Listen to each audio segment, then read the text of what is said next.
Yeah. I was there at the one where the chariot got up all the way up to the Raptors and sang Amazing Grace like upside down. Oh, that yeah. was a fun night. I don't know if he was there on that. I used to work there. Oh, really? I was at almost every show at the Village. Yeah. Okay. I'm sure I met you. Yeah. You know, we've had to at least cross paths a few hundred times. I'm sure. Because that show, that Maylene show we were just talking about was how many years? That were on album 2? Yeah. So, Yeah. however long ago that was, it was the tour for that album. 10 or 11 years ago, probably? It's a long time. It's a long time for sure. Man. Dude. The Chariot was For Today and Emery. I think Emery was there. May have been. Was also there. Yeah. Oh, Sleeper was not known at all. Was that Scream the Prayer? Was Maybe. that the Scream the Prayer show? Maybe. Probably was. Was Haste the Day there? Yes. Okay. Yes. Yeah, my Haste band the Day, Chariot, opened that show. For Today. Yeah. My Hands to War was the one who opened it, I think. Yeah, we opened it. We got kind of screwed, though, because we had to open as the doors opened. So first 3 songs were to basically no one.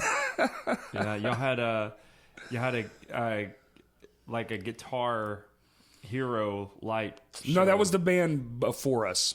Okay. That was the other opening act. Like they had the that band? I can't remember their name, but I vividly remember them was doing that. That was the insane. coolest thing I've ever Yeah. seen. Yeah. Yeah. It's kind of crazy. I think Justin saw me my first gig outside of Batesville, Arkansas. Which was Mountain View. oh Mountain View. It was almost breathing, Waves for Waves, Medic Red. I was gonna say, was it Medic Red? It yeah, had to be dude. Medic Red. Yeah. Mm-hmm. What band were you in? The Awakening. The Awakening. In the day, it was like very Christian-y. Switchfoot meets like Creed. Okay, so more rock based. It was so bad.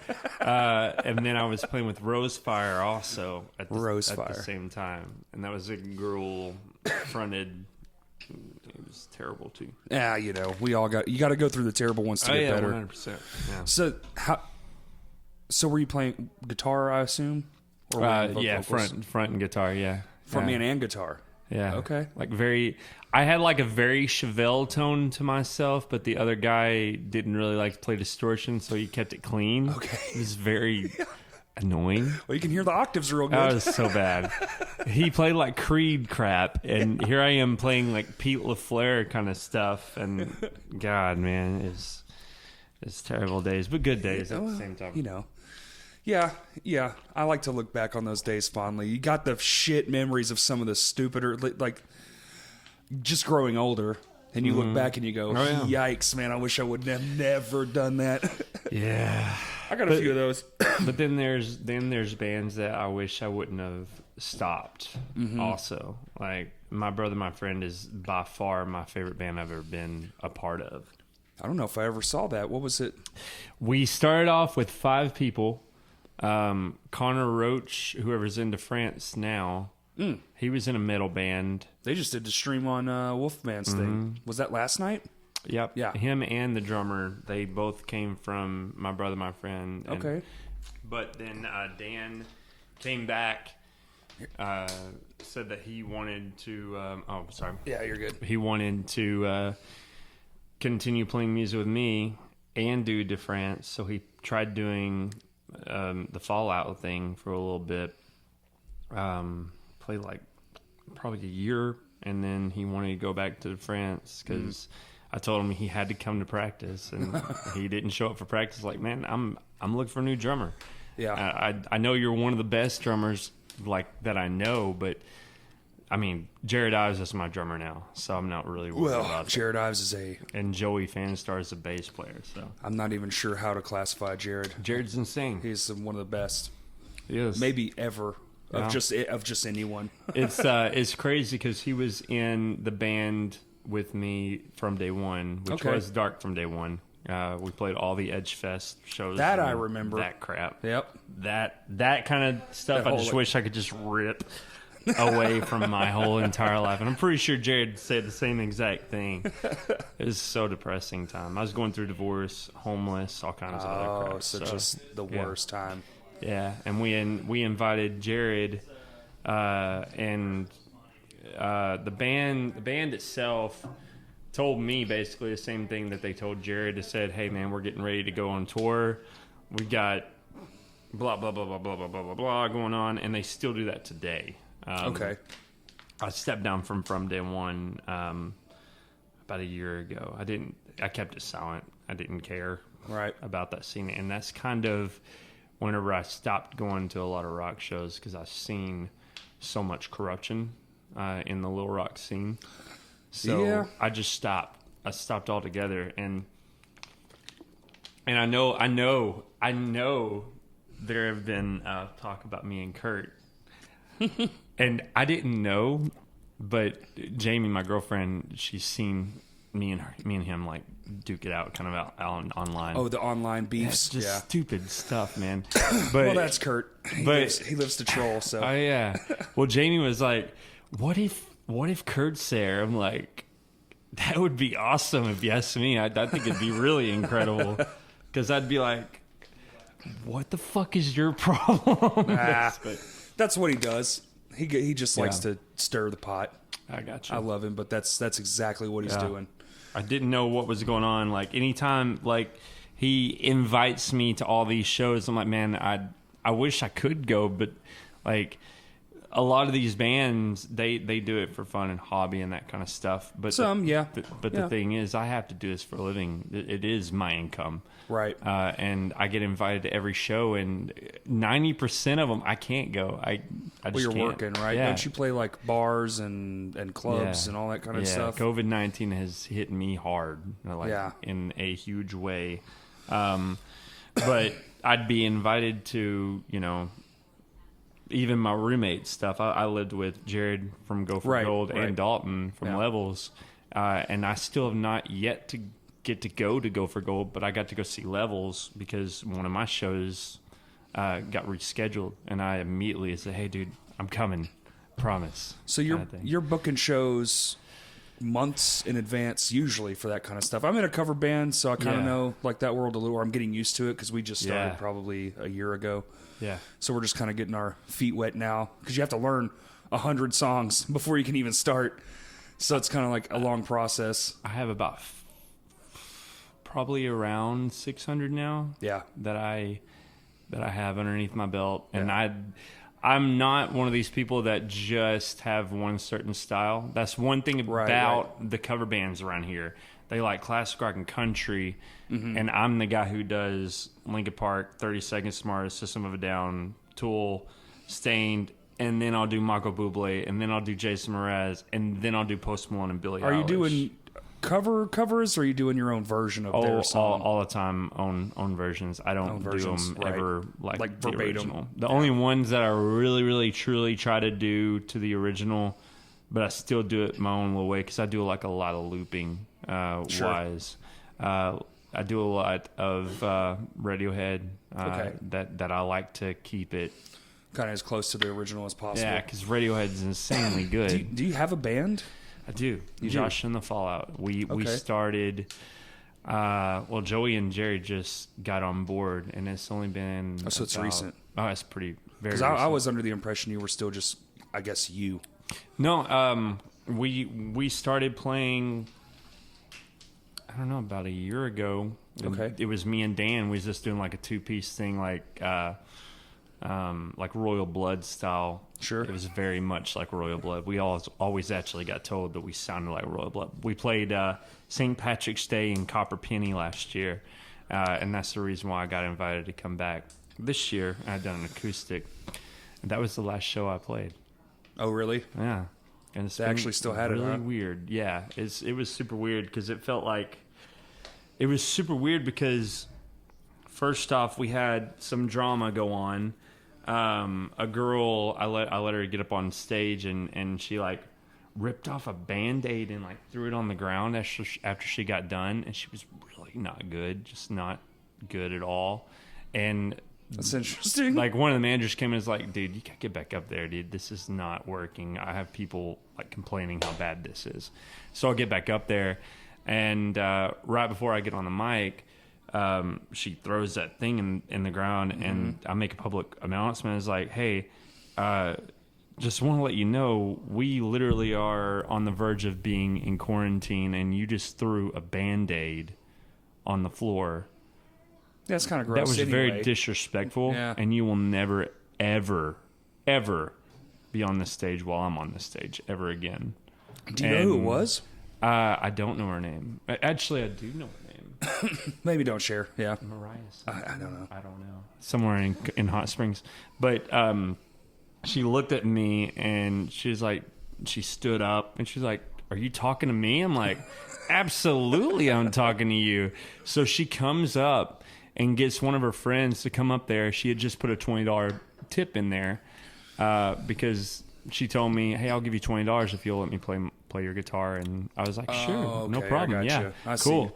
So this was just a random this person. Big dude gets up and he's like, hey, dude, I'm gonna take that tip back that she gave you. I'm like, hell no, you ain't. You were not. I mean, like, it caused a huge scene right in the middle of the thing. Big, huge scene.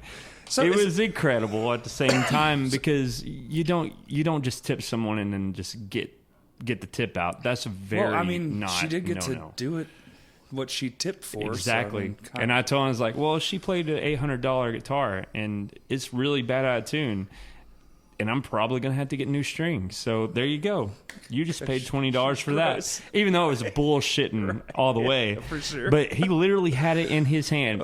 And it took every bit of the fear of God in me to take it from him. Because I knew this dude's going to hit me. He's going to hit you, for sure. Or something's going to happen where I take it. I was like, all right, there's too many musicians that get like ran over on this kind of shit. They don't stand up for what they do. It's awkward in front of a lot of people, you know? It is, especially when there's like... they're trying to have a good time, so it's like even more awkward. And it's St. Patrick's Day, and it's supposed to be really fun. And you got this looming pandemic over your head. Yeah. And I'm literally in the middle of a song, and this dude gets in my tip jar. I'm like, whoa. Did you just take a tip out of the tip jar? It's like, yeah, it belongs to that girl. I'm like... Nah, dude. Jesus. I need security. I need that whole group right there to be out of here. And they literally got the people, and they booted them. But before that... What venue was this at? Copper Penny. I don't think I've ever heard of that. Is it a bar? So fun. It's one of my favorite places in the world. It's a bar? Oh, yeah. Yeah. It's a bar restaurant. It's an only Irish pub in Hot Springs, so it's perfect for that kind of stuff. Is that the one that's down in that weird hole? With the staircases? Like no, right on that's Main Street? Grateful Head. Oh, Dead. okay. Grateful Head. Yeah, Grateful Head, not Grateful Dead. That's the band. Yeah. But long story short, she...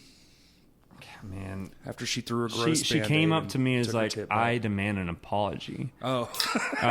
You demand an apology? Okay, well, I'm sorry that I didn't kick you immediately out. What about that? Go sit the fuck down. Yeah. And that was before the person came and got the tip. So basically, we had like 3 managers. It's like, man, just, she lied, said that the manager said that he can go get the tip and just take it out of the tip jar, which was completely not true. Yeah. So I was just like, you know what? Let's just take a poll. What about that? We have plenty of people in here. Hey guys, what do you guys think that people should be able to tip and then take that tip out? And everybody's like, hell no, boot that shit out of here. It was so freaking awesome. And they got booted, and the person, the owner said, thank you. Thank you. She always causes problem, and no one ever stands up against her. And I've had to learn to grow some thick skin, especially when you're doing covers. Yeah. Because like there's been so many. Well, there's a lot of alcohol involved typically. Exactly. And a lot of drugs involved. I was going to, everything really. Mm-hmm. And then the demographic, that you're going to a lot of times, unless you're playing a fucking country club or something, like an actual like nice place with manicured lawns and shit. There was so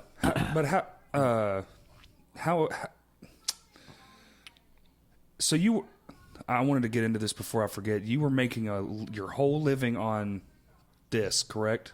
Oh yeah, I'm fully doing nothing but music and nothing else. And now it's like dead stop. It's a dead stop, but I've been streaming. You've been streaming. I've seen that. That's all I've been doing. Is it working at all? Sort of? It's definitely not. I would say it's 1/3 working. People are tipping and giving, and like it's been kind of amazing. I've been urging all my friends because the two we've done, we've gotten, to do it. You know, some, you know, it's not a lot, but it's something, and it's like, okay, well, we can put this towards, you know, the album or whatever because we're working on like 20 things at once. Yeah, but it's just that is And from what I've been hearing and reading, and you got to take everything you read with a grain of salt because nobody, I don't think, knows a damn thing of what's going on, really. But, you know, if you listen to one thing, says, oh, it might be till the end of summer. Because I think regardless of when it comes back, how it comes back is going to be in small doses because they're going to have to start with, like, okay, 50 people or less. Absolutely. Let's move it to 100 people or less. All right, because case numbers are going to vary. Like, it's going to take for fucking ever before you're... Very uncertain times. Before, like, it might actually be September until we can have full standing room again, you know? I think it's a good thing. I do too. I think it's a great thing for music and musicians because right now... you think all the writing that's going on? Yeah. Well, the writing, and on top of that, I guarantee you... people are going to be supportive of all these artists because they're seeing, oh crap, there's a lot of people that have actually hit me up and said, you know what, I never thought of music being as work until I saw you streaming every freaking day. Right. And knowing, dude, these people are grinding and they're not getting any government help. They're not getting unemployment. You won't either, yeah. No insurance. No. But... no check in the mail. There is a check in the mail coming. Oh, really? For musicians? $600 a week if you're a regular gig player. Really? Interesting. $600 a week. And was that in that thing, that stimulus thing? It is. And it specifically says gig workers. Ah. So I'm going to hopefully get that. Sign up or whatever the fuck they're going to manage all that. Yeah, I have no idea how that's going to work. But I do have one of my best friends is actually a Senate, and he said straight up, this is not even close to the end. This is straight up the beginning. Oh, for sure. And I think everybody knows that. I think the beauty of everything that's going on right now is that you're noticing what's really important in life because you don't really worry about the bullshit in your daily life right now. My daily life really hasn't changed except I can't go out. Mine neither. I mean, I still have to go to work. Construction is deemed essential. Yeah. So, yeah. I'm out here doing the Lord's work, you know? Yeah. No, I get it.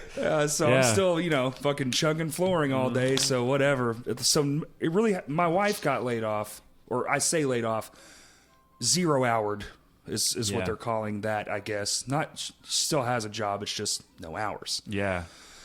And I think that whole business, that whole company is shuttered at the moment anyway, so... Yeah, because they're not going to stay open to sell nothing. Sucks. It sucks a lot. Guitar Center just closed completely. Mm-hmm. Like no parking lot sale. But I think Best Buy just did too. No, Best Buy isn't because I literally did. They just are they still doing the parking lot thing? Yeah, okay. And because I live in Hot Springs, and Hot Springs is way different right now. It seems. Really? There are a lot of stuff open, but the bars and restaurants they're completely closed. Which is a lot of their scene. Yeah, Oaklawn's completely closed, which is casinos. But the casino isn't. The casino isn't closed. What the fuck? That's the weird part. Yeah. What? Ugh. I know that's like the breeding grounds of everything. Yeah, and they definitely. Well, I mean, I guess they're pumping fresh oxygen in to keep you all lackadaisical and spend all your money. But still, what the fuck? And there's a lot of stuff about Hot Springs that they're kind of keeping under wraps, and you probably don't even know about this. I don't. So I didn't know the casino was open. That's for sure. The Saints head gross, coach, the Saints head coach, the one who ever had COVID-19. Oh, he was here, right? He was in Hot Springs the day before he got COVID-19. Yeah. So there is belief that he's the one who brought the crap over here. Well, I think traveling's a big one You know, that's one of the biggest ones. I mean, I was in California whenever we found out about the COVID. Like, my girlfriend Jamie works for Apple, and she was in Silicon Valley. Yeah. Whenever they found out, hey, there's a case of, coronavirus going on. California just hit state of emergency. San Francisco's about to lock down. And they did. We was in Monterey Bay, whatever it is. Yeah. Something like that. Sounds right. That's wherever the cruise ship was. So I literally have a picture of the cruise ship that had tests that were just flowing on. We was in Monterey Bay that exact day. Gross. So I was literally right there in the epicenter of it. Oh, thanks for coming, man. Yeah, no problem. It's yeah. But we. Yeah, you would already be Yeah. fucked up if you had it, for sure. That was long enough ago. 100%. Yeah. Man. It's just a weird time for all this. We've been making strides, too, as far as, like, an actual, like, whole band trying to do the band normal thing. Yeah. We've been just like, okay, well, let's focus on all the other tasks, because there are so many. You know, playing shows is a fucking micro fraction of all the shit you have to accomplish. 100%. So it's like album stuff. We were already writing one anyway. So it's like, well, let's double down on that. Get this, blah, blah, blah, blah, blah. But it's been, but we're a live band. Like, we want to be playing shows, and it's going to be a hot minute. So now we're thinking, how can we live stream again? And blah, blah, blah. And I'm encouraging all my friends' bands. Like, I've been texting all my friends in bands, like, yo, dude, you got to do this. I got my buddy Sean. He's a gospel blues dude. He's gonna do the thing with Tedford as well. Yeah. And how did that go, by the way, for you guys? it was fun as fuck, man. I'm sure it was fun. I'm sure Tedford's awesome, dude. His whole place is amazing. Yeah, but just the vibe and just I don't think this is So, like, just knowing what's going on. And you're in that room together, and you're performing together, and you realize that people are looking through the lens. They're there too, and it's a small number of people. It was like, I think 100 at the peak of the stream, but it's more than what I've got. But that's like you're in the together thing. But I think that was all Tedford's numbers. Oh yeah, 100%. I mean, we shared it on all our pages, so probably family. But it's cool to know that even when shit's all ridiculous, you can still do something in this modern world. Yeah. Luckily we have shit like this where we can flip a switch and people can hear us and see us. Yep. It was kind of surreal. Like, we were actually having a really good time, even though it's like, this might be the beginning of something far darker and shittier to come. But right now, in this moment, it's amazing. Yeah. And we're having a fucking blast. Yeah.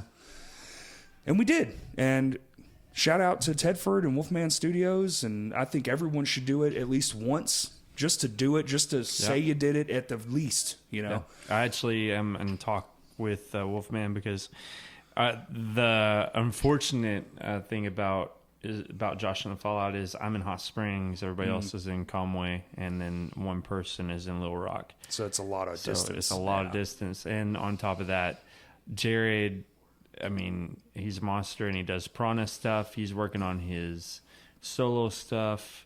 And he then also you got did that Joey drum has battle. Fanstar. Do what? Fanstar. Fanstar is Joey's cover band kind of stuff. Oh, okay.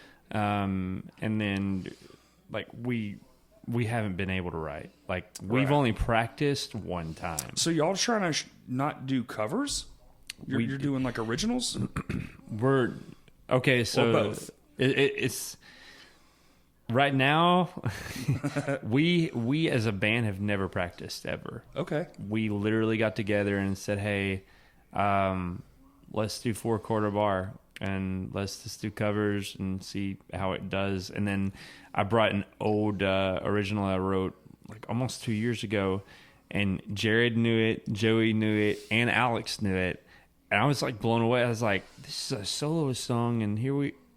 Crap is going on. They know this song, and it's called "Am I the Only One?" And we made it a rock kind of stuff. And then after that, we said, "Dude, let's write. But then this exact thing happened, and it literally stopped us from doing anything.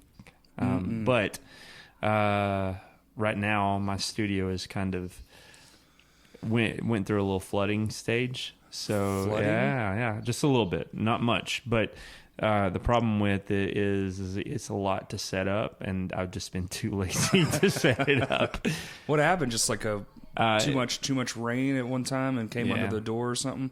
Yeah, damn. It's in a basement, so it kind of it ruined a few things, but not like electronically, like cable wise, stuff that maybe materialistic. It doesn't really matter. No. But I told Jamie, I was like, I've got to get back in the studio. I've got to get it set up. So my goal was Monday for me to go in there, but now I actually got asked to go help out in Jonesboro for tornado victim thing. So that kind of sucked because you don't want to say, "Oh was no, that last night?" That was last night. Damn. Yeah. As we was doing streaming, I didn't even know anything about it, or I would have been like, "Hey." You know, I was playing Mortal Kombat with my friends, and then when we were about to go to sleep, my wife had mentioned it. I was like, "Oh shit!" I didn't know anything about it. No clue. I barely did. Because when you're doing live stream, it just seems like nothing else. It's like, hey, we're getting to have this exact moment. Everything. I just wish that this time could just last forever, like you said. Right. When you're doing live streaming, it feels like, man, I wish everything was this peaceful. All right, yeah, that's actually kind of weird because our first one we did from our phone, as most people would do. Yeah. We were doing Facebook Live, reading comments and stuff, and then towards the end-ish, like 2-3 songs left, a buddy of ours in Russellville, that's when that tornado was going over them. He's like, there's a tornado over my house, I gotta go. And it's like, what the fuck? Yeah. It's just like, damn. It's crazy, man. So that's even stranger. So he's going through a terrifying moment, and we're just in our shed, and it's barely even raining. We're all the way in Bryant. We're an hour and a half from him. So the difference.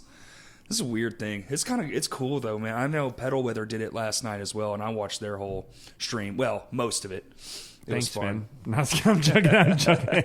Who is it? Pedal Weather with Jeremy McKell, and I've watched a couple of yours too. Usually I see yours after they're done. Yeah, they'll pop up like in my feed. For some reason, I don't get the little thing. It's like this person's streaming, because here lately it's been like, everybody you check your phone and you'll have 1, 2, 3, 4, 5. Yeah, everybody's live.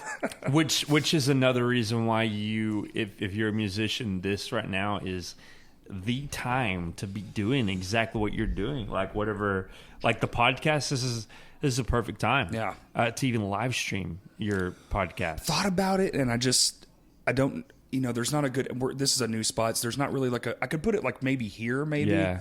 But if I had a whole band, it would just be impossible. Oh, yeah.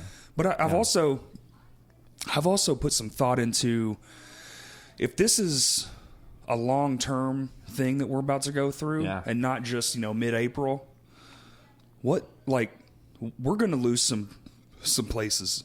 There's going to be places shut down that'll never be able to recoup from this. Like, I can't imagine. Because Rev Room right now has no stream of income. Like, they didn't have a restaurant anymore. So it's just, they were relying on shows to keep the doors open. Yeah. I can't imagine that place staying open much. The only way that would stay open is, Sticky's, I think they're still doing drive out. Sticky's is doing drive out? I think they are, but that's the same owner. Chris King is the same owner. Yeah. And on top of that, Chris King, he's back. I don't think Little Rock will even let Rev Room. Like if it all came down to it, I would personally give to that, because Rev Room is one of my favorite places to go. Me too. Sounds incredible. Mm-hmm. Yeah. We are, man. We've lost so many already. I just wish they'd reduce that drum riser just a little bit. 100%. Yeah, I agree. Like, it's not 1983 anymore. Let's just shrink that down just a hair. That's my only complaint. But everything else is fantastic. Yeah. But yeah, it's been. I don't know, man.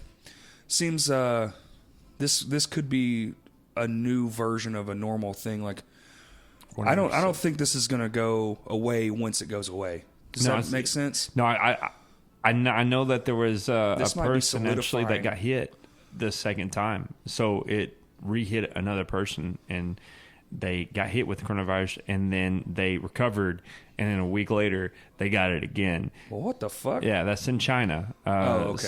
So I think I was actually referring to the streaming thing, but that's actually crazy too. I thought you couldn't get it again. Yeah. I thought you'd be immune after the first time. Like, no, I wish. Fucking that guy or girl. That sucks. Yeah. I was actually talking to Jamie last night, and forgive me for being morbid about this, but what if I just have these thoughts, you know, especially running around right now because the world is it in a way is kind of ending in a weird way because you have bars, restaurants closing down, you have these places shutting down, you know, kind of all the entertainment is done. Very apocalyptic, everything, you know. Yeah. But what if this is a way to kill the overpopulation? Like that's what I'm thinking. I'm like, well, you know, if it people keeps are going, sick. good, I guess. But yeah, a lot of people, no one has taken the antidote yet. Well, they might not ever have one. Yeah, exactly. That's the thing about making an antidote is you gotta get there, and you know, there's. What was it? H1N1. They still don't have one, and that was like 5 years ago. Yeah, the only one that actually they found an antidote was SARS, and they've pretty much told the SARS guy, if we need you, we'll call you. But isn't this mutated SARS? Like this? Yeah. Whatever's going on right now, COVID-19 thing. Yeah. This is a strange time to be alive. It came from China, a food thing where they had like illegal animals and wet markets and shit. Yeah, it was literally crap from another animal because they had them caged up and they had them on top of each other. And that's how it came from. Yeah, and it sucks. Sucks that we actually live in a world where we think that it's okay to just eat anything. Well, in the world when you have a billion people in a place, man, you kind of have to eat anything. Yeah, I mean, like I agree when I mean, you don't really get much of a choice when you're a billion of you. Yeah. But at the same time, in the mountains or some shit. But at the same time, like literally kidnapping these animals from a different country is not okay. For sure. Like how they had like meerkats and like they're gonna eat whatever safari kind of animals, and they have them in China and all kinds of snakes. Like, have you seen this tiger show going on? That everybody's talking about this fucking tiger. Oh, dude, Joe have Exotic. You seen this shit? Joe Exotic, yes. I just finished it this morning. And it's so incredible. I don't have any fucking words for whatever. I loved it. I absolutely loved it. It's insane. I think it's insanity times a billion. It's incredible. It's something. Carol definitely killed. Oh, her fuck husband, yeah, she murdered that guy for sure. The fact that the cops are just like everyone in that show's just like a mouth breather of a different variety. It's fucking unbelievable, man. Yeah, I agree. How? How is my biggest question. How did this all happen? How are these people millionaires? How? There's so many questions. I'm just like, all right. Well, supposedly they're working on some kind of thing for 2021. What, like another one from the Tiger King? Which, if you think about it, if like life in prison, because he got 20 years. I don't know if they're actually going to talk about Joe Exotic or the other people, because if you watch, because there is like a whole community of them, right? Yeah, well, I mean, like whenever the person whoever looked like a Avenged Sevenfold drummer, R.I.P. I can't think of the guy's name at all right now at the moment. The but Rev. Yeah. The thing is, like they showed like a scene right before like an episode was about to get started, and it showed him saying that the zoo went downhill, and it looked like he was like holding a lion down and abusing the person. Yeah. They never went into that. They never went into a few things they never touched lot on. of stuff. Yeah. They didn't go into the other guy at the end there. When he's fucking rolling on everyone. Yeah. Like after that dude was sticking up for him too. Oh my I was like, gosh, you're such a piece of... Oh, spoiler alert for anybody who hasn't seen it. Yeah, don't watch it. You're such a piece of shit. Like that dude had that dude's back, and I guess they were friends for like 20-something years, and he just fucking steamrolled him. Yep. Fucking steamrolled him. It's been crazy, man. Like that show is the number one on Netflix right now, which is crazy. For sure. Crazy. Do you do Twitter? Do you tweet? I do not. It's the only fucking thing on there. It's the only thing on Facebook and Instagram and everything. And it got 100 on Rotten Tomatoes. 100, yeah. I was telling John when I got here, I was like, whoever fucking was the editor deserves an Oscar. 100%. It's and the he probably best will. Because you think you have it laced in. You're like, all right, this episode, but nope. Just some more crazy shit right up until the last bit, and then they leave you fucking hanging. Yeah. I don't even know. Like, okay, well, he got 20. What about this shit? And what about that shit? And then you start thinking in your head. And then you find out that Joe Exotic's voice is not Joe Exotic's voice. I knew that. That was obvious. It was so depressing to me, though, at the same time. Obvious, though. When he's singing in the tiger. I can't even. It's so bad. It's so bad. Lip singing, and supposedly there is a lawsuit against him through the country artist. Come on. Yeah, saying that he nilly-vanillied the whole thing, which he was. Well, I mean, but surely that guy knew that. He didn't. So they were hiring him to pay studio work, a studio musician. Yeah. So come in. I had no idea he was going to do like a lip sync video. They were going to use it for his reality show. Is that what it was? It was going to be a soundtrack. Yeah, it was going to be a soundtrack. They had no idea that he was going to profit that hard. I've looked way too much into the Tiger King. Sounds like you did a deep dive. I really did.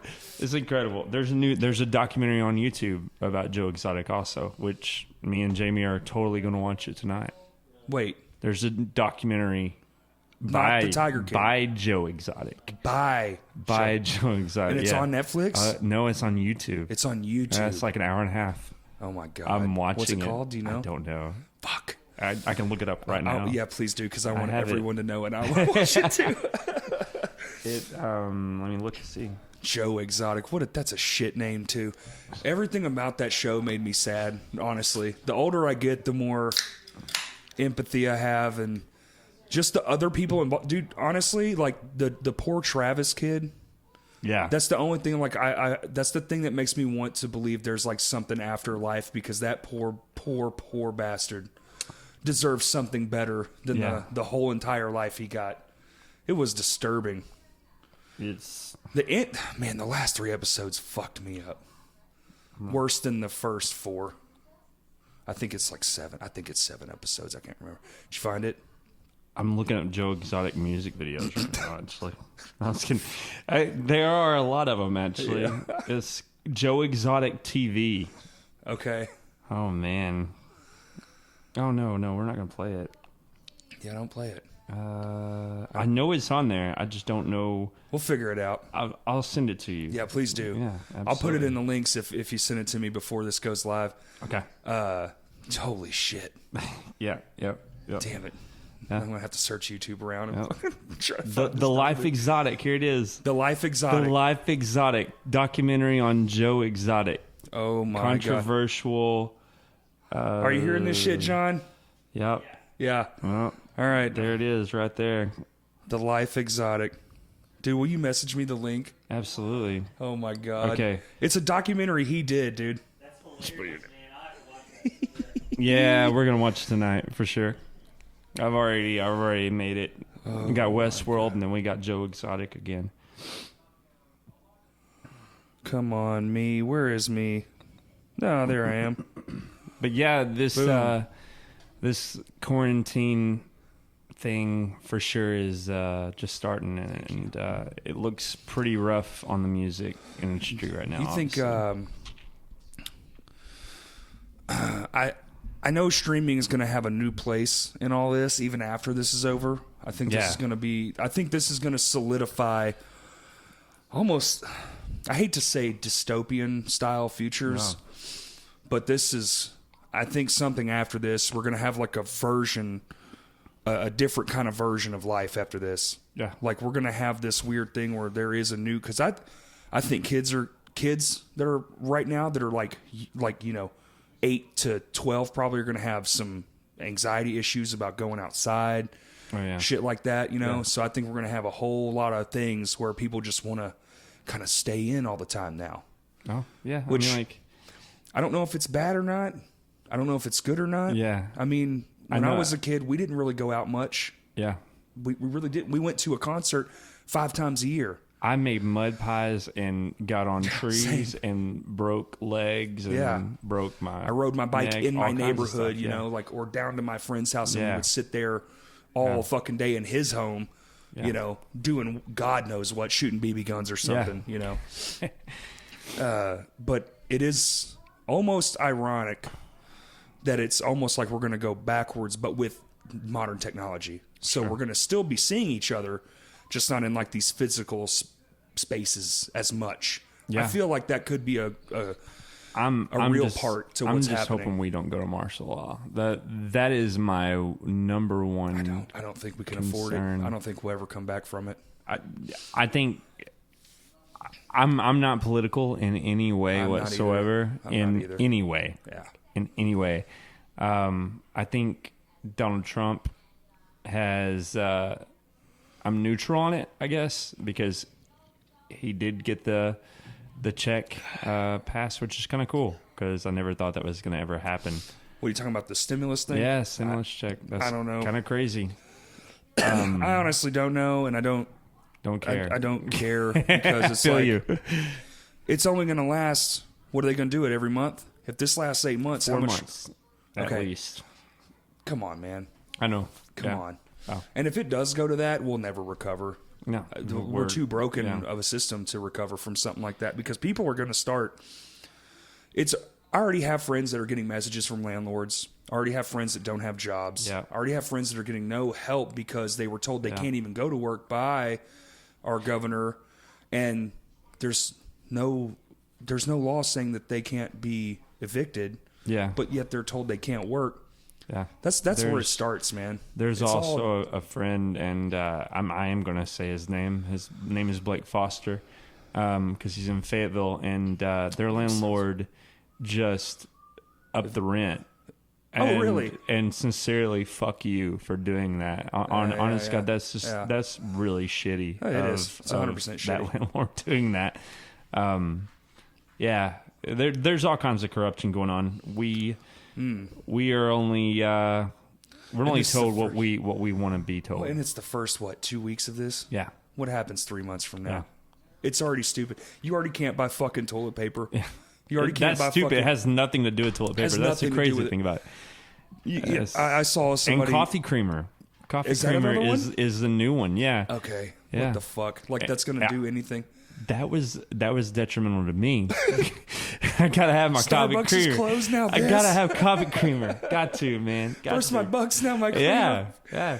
God. They I guess they put Easter stuff in Sam's wherever they had the toilet paper. I guess they just want happiness and sunshine where the toilet paper and paper towels are. Yeah, with the fucking grass, the fake crap, Easter grass. Stupid. Wipe your ass with Easter grass. Boom! There you go. There you go. That's the new slogan. Yeah. Slogan of the year. Yeah. Hey, it's plastic. You can just throw that shit in the sink, wash it up a little, reuse it. Yeah. Or you can just get towel. Or just hop in the shower, or a bidet costs about $40. You know, spray your ass off and go about your business. That's all you need. That's all you it's need. Unbelievable. Like I'm literally like getting short, and I'm not that worried about it because I'll just use this fucking shower if I have to. But it's like, what am I gonna have to do? Order this shit? Am I gonna really have to order toilet paper? I'm pretty sure. I know that we tried buying groceries and we wasn't able to even get groceries for some stuff 3 days. Yeah. Like the whole thing was not going to be able to be shipped to us for 3 days. Oh, y'all did like the Kroger, like I think it was Instacart or something else, but but now at the same time with all the restaurants closing, I also see a lot of really cool things happening. There's a lot of innovative stuff going on. I know that me and Jamie went and ate at the Vault yesterday. They had Dine Out. What they do is super freaking creative and genius, if you ask me. They're not allowing more than 10 people. Yep. You call in the order, and they have seats, and then they have like chalk, basically of 8 foot that you can't be near.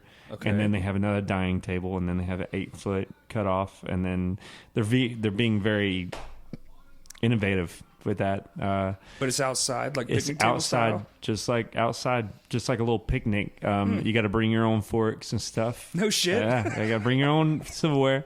And the food is amazing. And right now, this is in Hot Springs? yeah, Hot Springs, and it's the best food that you'll get in Hot Springs, if you ask me personally. And it is 1/4 the price of what it usually is also. And right now, if you actually go eat, you get a $20 gift certificate for whenever it does come back to like a regular. So we got $40 right now because we've bought 2 times there, and it's like $10 instead of $45. Next time is going to be awesome when they actually get to open their doors back up. It's going to be awesome. I love the vault. The vault, huh? Mm-hmm. It's insanely good. No one around. I haven't heard of anything like that. Usually everything here is just call. They'll come out. Yeah, but if restaurants started doing that keep your doors open a little bit in some way. Yeah, as long as it doesn't get shut down. Hopefully it doesn't. But well, a lot of them are having to just because there's just not enough business to keep even the small overhead they've got going. Yeah, it was only us. It was only us that. I feel like that people morning picked and chose where they were going to do these arrangements at, and then everybody else just got sorry. Yeah, sorry, whoever, we're not coming. And there's people that are saying that it's stupid, which I don't think it's stupid. I think it's very innovative, and I think whoever's calling it stupid, they're just jealous that they didn't think outside. about it. I don't know. Yeah. I don't know. What they say is 10, right? So if it's 10 people, you're following the rules. Exactly.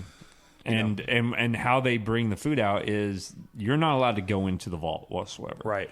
And so it's employees. They have a thing where it's kind of like a dairy bar how they're doing it. They're like they're calling the name, or they're calling you on the cell phone, letting you know, hey, your food's on the table right beside the door. Feel free. And they give you a tablecloth and basically just ask if you do eat, make sure it stays like that when you leave, Interesting. It's a pretty cool idea at least, I mean, if you're following guidelines, then by all means, do whatever, so long as it's within the parameters. I mean, that's why the parameters are there, right? Yeah. It's something to stick to. Exactly. And then we're trying to not be completely fucking shut off from the whole world.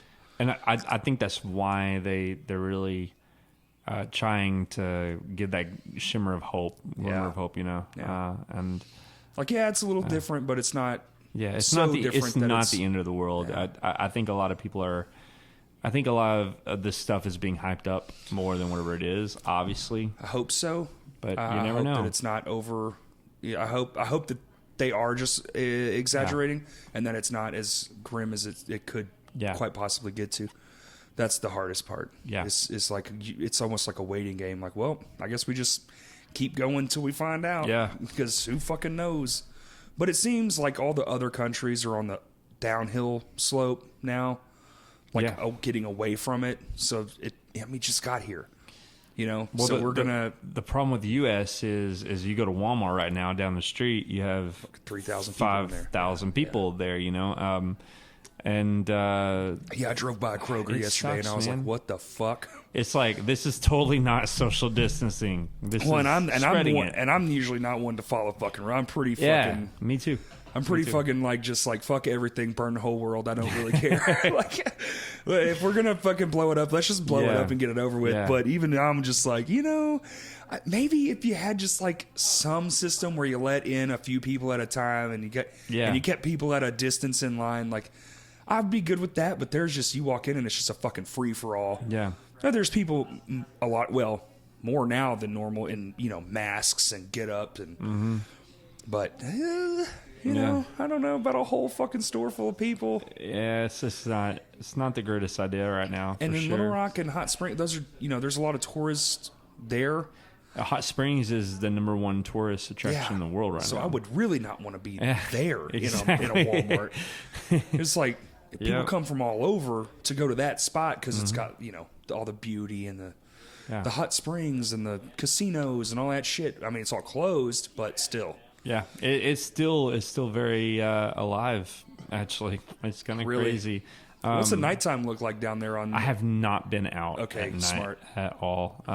Do they have a curfew yet, like Little Rock? No, we do not have a curfew, and hopefully we don't get one. But I don't one in think Little Rock is creepy. I know, it's weird. No, I was out there. I was at Kurt's house helping him with his car battery, and you look around, dude, and you're like, oh, fuck, there is no Thursday night, downtown Little Rock. No one. We're standing in the middle of the street joking, drinking a beer, fucking off in the middle of the street. No one. Not a fucking soul in sight. And you're just like, this is some 28 days later shit. Yeah. Crazy. Like you're in a moment, so you're kind of like laughing and shit, but in the back of your head, you got that little weird twitch where you're like, this is fucked up. Yeah. No, I mean, like, that's exactly how it felt whenever I ended the Copper Penny show. Like, I was kind of overcome with sadness. Like, it felt like I lost my best friend for just a split second, because what was really cool was I ended it with 500 miles, which I never had done in my life, like ever. Which version? The slow one. Okay. Sleeping at Last. The better one. Absolutely, yeah. And we had the police officer that got shot, and the whole police department was basically there. And they were dancing and holding each other tight, and that made it more real, obviously. But before that, I was like, you know what? I'm just gonna play Come Together and see how this goes. That's good. And right before 500 miles, because I got asked to do 500 miles, so the Come Together, there wasn't a person not in their seat. Everybody was up dancing. It was like an end of the world party, so to speak. It was really cool. Kind of creepy too, though. It was very creepy at the same time, because when in 500 miles there was people crying all over the place. I'm like, okay, that slow version is sad as fuck. Yeah, it is a very. And when I come home, man, that pulled the heartstrings. But whenever I ended it, I literally got my camera. I was like, this could be the last time I play here ever. Maybe, possibly, hopefully not. Yeah. It's weird because you just don't know. Weird. You just don't know. It could be a week, could be 2 weeks, could be 9 months, could be never. You don't know. I mean, like, I've had 25 gigs so far canceled. Shit. And that sucks. 25 gigs, and financially them range from 100 to 400. I have one at the end of April, which they say, hopefully in a few weeks they'll start ramping things up. So maybe, probably not though. If I'm guessing, probably not. And then one in June that we just announced at the end of June. And even that one, I'm like, man, I hope. Yeah. I got tickets and I'm going to do my best to sell them, but it's uncertain. Everything is uncertain. And I would be remiss to say it doesn't make me a little bit sad. Yeah, that there's a prospect that show won't happen, because I want that. I mean, the fucking lineup's brilliant. Yeah, it's gonna be a great show, but I'm just like, fuck, man. There's like a high probability that this shit not even gonna happen. It sucks. Yeah, because I live to play on stage. Yeah, like same. I have my wife, and I have my stage. Like that's it. That's the all two things I really have. Oh, you're good. The infection. No, that's probably because I'm allergic to cats, so that's probably why. I have a smoker's cough, and going places, just fuck it. I'm just like, I sit there and hold it, and I got that scratch too much, and I'll just go, and they'll go. And today at the gas pump, swear to God, man, this dude turned around from looking for shit in his car and stared at me. I was like, oh, sweet Jesus, man. Like, sorry I smoked for 20 years, bro. My bad. I don't know, man. My mom's a nurse, and she said that they're not allowed to, like, wear their scrubs outside because one of their nurses got punched in the face. What the fuck? Yes, that's messed up. I mean, like, the world is not getting better. It's definitely getting darker. Did they say why? Did the guy have a motive, or a girl, or who? No motive whatsoever. But if I were to guess, first off, Batesville is a lot of meth heads. But also, if you're a nurse and you're around this, people are scared that and they're afraid that you're spreading it, which I guess that's precaution, but you shouldn't punch your nurse because that's the one thing and the one person you shouldn't do. Yeah, and punch the shit right back out of them. That's insane. Like, if anybody should be, like, applauded right now, oh, dude, it's definitely the nurses and it's definitely the doctors. Protocols they're having to go through.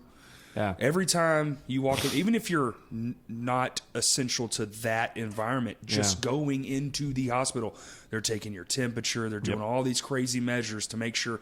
And if you get sick, it's 14 fucking days straight up. You're just mandatory. Yeah. Stuck in a room with all the other sick people, which is terrifying also. You know, like, fuck, man. And they're still going to work. Yeah. And we have to remember, they don't have to. Yeah. They really don't. It's just another job. And they could all just fucking quit and then we can all just fucking die. Yeah. So they choose not to. You know, a little respect goes a long way. Yeah. And I find it crazy that people can even be mad in a grocery store at this point. Yeah. A person working right now. Hey, if they all decide they want to go home because fuck you, pal, it's going to get a lot worse. You know what I'm saying? Like, those fucking mouth breathing donkeys. I just want to fucking check everyone up, dude. I think the mouth breathers is why the world is going to go to crap at hell, to be basically honest with you. These holier than thou fucks just, my God. I have a song about it called Mouth Breathers, and it's my favorite song I ever wrote in my whole life. I might just stick it on the end of this episode. Do it right now. I've never released it, but it fucking makes me so angry. At this exact moment. We'll sing along with it. It's a screaming every word. It sounds like a Norma Jean. It sounds exactly like a Norma Jean song. It's hilarious because we wrote it in this band that I'm in. Awesome. Yes. And we didn't realize how heavy it was till we heard it back. Yeah. So we put it on this album that's not out. Yeah. And we're in the studio and we hear it back and I was like, guys, this is too heavy. We can't put this out. This doesn't even sound like us. This literally legitimately sounds like Norma Jean. But hey, it's Norma Jean. Okay, fuck it. Hey, they were just here. Yeah, no, and I actually wanted so badly to go to that. I've never seen Norma Jean. Oh, they're so good live, man. But I saw Norma Jean before they were Norma Jean. Oh, you saw Ludacris? Ludacris? Nice. Yeah. The seashell, the seahorse. Yeah. Did they have the DJ? They did. They were in Birmingham, Alabama. Fuck yeah. When I saw them, it was fun. How old are you? I'm 34. Makes sense. I was going to say you have to be in your mid-30s at least to have seen that. Dude, like, I got into them when they were Ludacris, but I didn't get to see them until they were Norma Jean. And I got to see Scoggin because he quit halfway through the tour for Bless the Martyr. Yeah. So I was one of the lucky souls that got to see one of those handful of shows that was Scoggin with Norma Jean doing, Memphis and all that shit. So I've got a question. All right, so you know Me Without You. Oh, of course. Okay, do you think Me Without You... Did you go see them with Blindside when they came? I'm a Blindside freak, and I would have loved to. They played 2 shows in the same night because it's sold out. Yeah, both. I actually drove here from Batesville. Yes, I remember that 100%. Drove here, and it was at Rev Room or Juanita's, the old Juanita's, And they basically said they're sold out, but they're going to do it after this, and I couldn't stay, so we had to go right back. What's crazy too is they had the same experience. So amazing. They played 2 different sets too, both bands. So if you stayed for both shows. This is kind of fucked up, and looking back, they allowed people to buy another ticket inside as well, so you could just stay. Wow. So it kind of fucked up the chances for those trying to get in that were still outside. Yeah. But oh man, I left. I didn't see both sets. I was there for the first set because I bought my ticket, That was like Silence days. Yes. It was fucking not incredible. A and B, but like what was Me Without You? Was that the 1979? Yes, oh my gosh, dude. To be honest, they were amazing. You want to talk about solid state to the nail? This is a guy like that was what I grew up on. Yeah, mine too. Like that was my era. It still is my favorite record label to this day. Yeah, I just wish it didn't go so pop. I mean, it's the world. You got to make the money, and that's what everybody wants to listen to. But there is a new band, and it sounds kind of like Under Oath, and Tooth and Nail is actually pushing it. I saw a little thing of it. I don't remember what it's called. Yeah, I was going to say, what's their name? But it sounded like Spencer Chamberlain.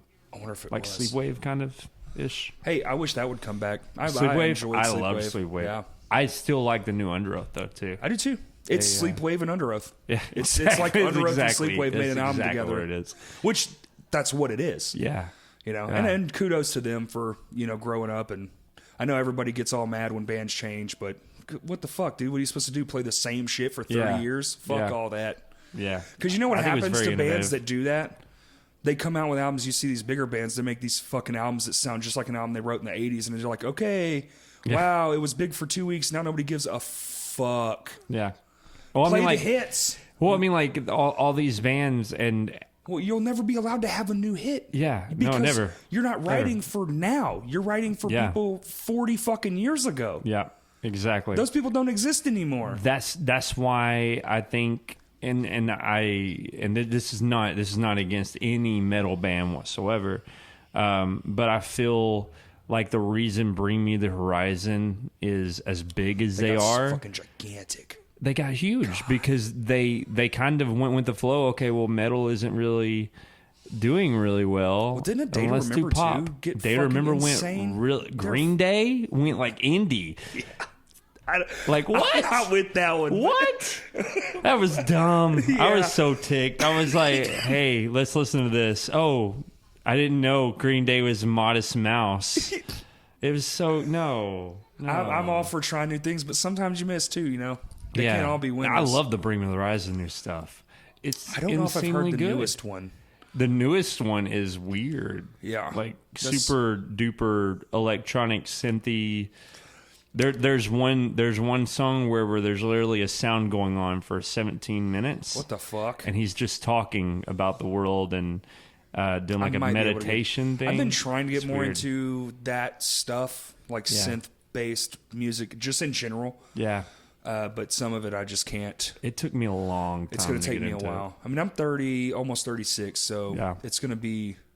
I didn't like it until I started learning how to do Ableton and learning... Respect. And seeing how much it puts in, they put into to put like sound design, because sound design now is one of my favorite things to do. Well, I've had Jordan Cox and Uniwa on here, and they're both producers of beats. Yeah. And they make their own soundscapes, and they start with fucking nothing. Yeah. And end up with this thing, and it's all in the same, which I can correlate that because, I play 5 instruments. Yeah. I can start with nothing and end up with something just out of my head. Yeah. But doing it through a computer, I've never ever...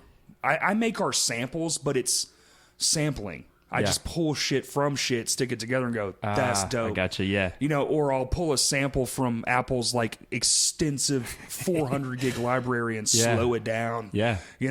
Oh, cool. But I didn't do shit. I just changed the tempo and stuck a fucking Carl Sagan speech over the top. Hey, that's being creative, though, in some sort of, like it is. I actually started respecting it more. I had an iPad, and GarageBand on iPad is the shit for Beatscape stuff. I didn't know they have all these extra controls when you turn the because it's like a landscape app, not a portrait app, and all these different things. And I was like, oh shit, this is actually pretty fucking awesome. That's when it all started. And then when I started doing the podcast, I was like, I want to talk to some beat makers because dude, I have no fucking idea how to just start at zero and get like my favorite Uniwa is great and Chord and Jocks is great, but like they both have this flavor. It's just like, Chord and Jocks more lo-fi, just like, and you're just like, shit. And I'll find myself listening to his promos just on a loop on Twitter. I'll just sit there and bob my head like, damn, this is dope. And try to put my own lyrics to it, which I probably shouldn't do. It's so true story. A lot of people don't know that I produce my own music. A lot of people don't know that I'm producing my own album. No one knows about that. So I started learning Ableton. I started with Logic. I started with Cool Edit Pro 2, and then I went to GarageBand, and then I went to Pro Tools, and that was just Nope. And then I went to Ableton. I'm not a fan of Pro Tools, man. Ableton, man. Ableton kills Ableton. every one of them. Whenever you learn it, Mm-hmm. it is so easy to do sound design. And I'm a loop artist, and they had that loop capability, which is perfect for me. One of my favorite features, we used to run Ableton for our samples live. Yeah. And they had key command. You could set like the A key to an entire track. Yeah. Yep.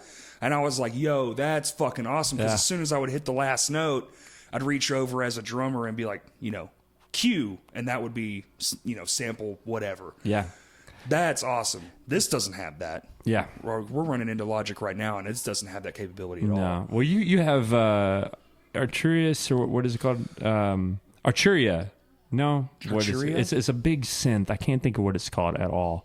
It's an awesome synth. Built into this? Yeah, Oh, Logic. I have no idea. Yeah, it's incredible. I just got this version, and I had a cracked version for the longest Oh, time. gotcha. Yeah. I feel you. So I didn't have anything. And then when I got this version, basically 2 months Alchemy. later, I moved. That's what it's called. Sorry. Okay, Alchemy. synth. Sorry. Yeah, that's cool. Just out of nowhere. Alchemy. It has really, really good synth stuff. Incredible, as a matter of fact. Alchemy did. So, cool thing that's going on this next Saturday is I'm actually going to be doing an improv show. Everything that you see on the live stream Saturday, this next Saturday, which I've never done. Never done an improv show in my life. I do looping, which means me and guitar only. Huh. But I started doing looping like with synth and stuff the day that I knew I was going to have to start doing live streaming. So I went and got a Micro Freak, which is an incredible synth. Oh, okay. I went and got a new loop pedal, and then I bought an Epiphone Wildcat for the heck of it from Rocky Gray. So it was an incredible day, but the thing is, I didn't know that I was going to actually have to do streaming, and then I got told, hey, bars are closed. I was like, well, crap. Yeah. That was a good thing that I bought all of that crap. Now I'm able to get any kind of sound that I want. Plus, I have Ableton.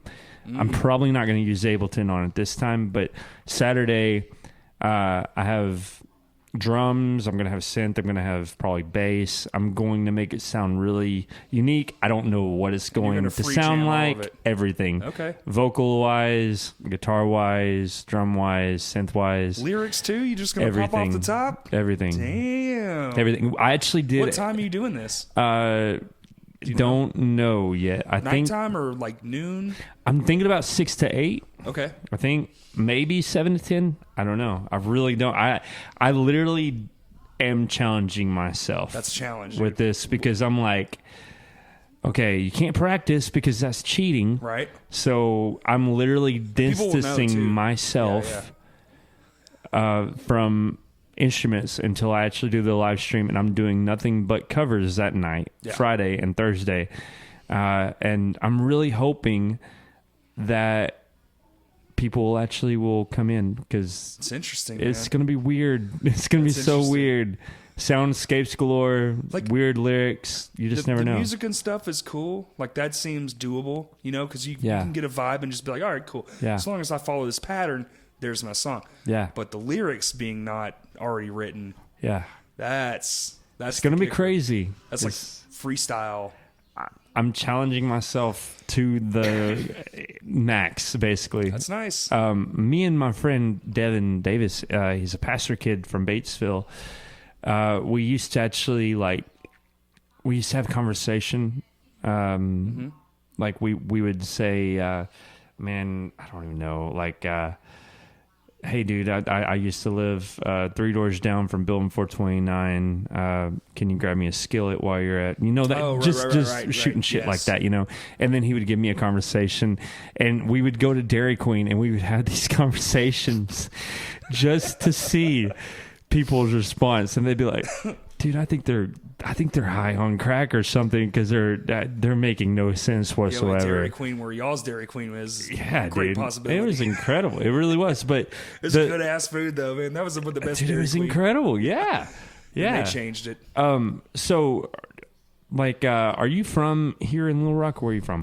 Well, I lived in Bryant, but I have a ton of friends in both Little Rock and Hot Springs. Okay. Did you ever go to the depot in Batesville? The Depot? Yeah. No, but I heard about it. That was where I am from. I'm from the Home Depot. I got to see Zach McKim's first band, second band, Kingsdown. Yeah. That was their home. Gazers, home, Mother's Day Out. Played with home. Kingsdown, I do believe. Oh, yeah. They were my best friends, man. I love Kingsdown. Yeah, dude. 39 times. That was that McKim. Do you know who Zach McKim is? Yeah. Okay. I don't think I mean, I'll clearly I don't know him personally, but we've met before. Yeah.